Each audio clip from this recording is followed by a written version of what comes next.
মানবতার মুক্তিদূত হযরত মুহাম্মদ সাল্লাল্লাহু আলাইহি ওয়াসাল্লামের থেকে যার আনিত বিধানকে বাস্তবায়ন করার উদ্দেশ্যেই আমরা একত্রিত হয়েছি এবং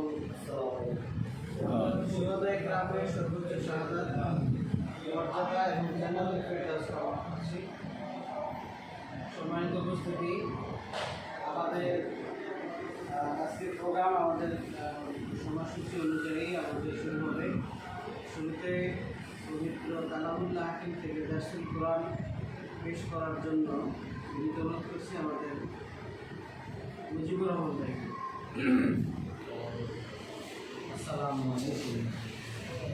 السلام أعوذ بالله من الشيطان الرجيم.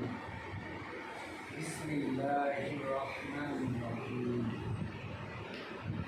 والعصر إن الإنسان لفي خسر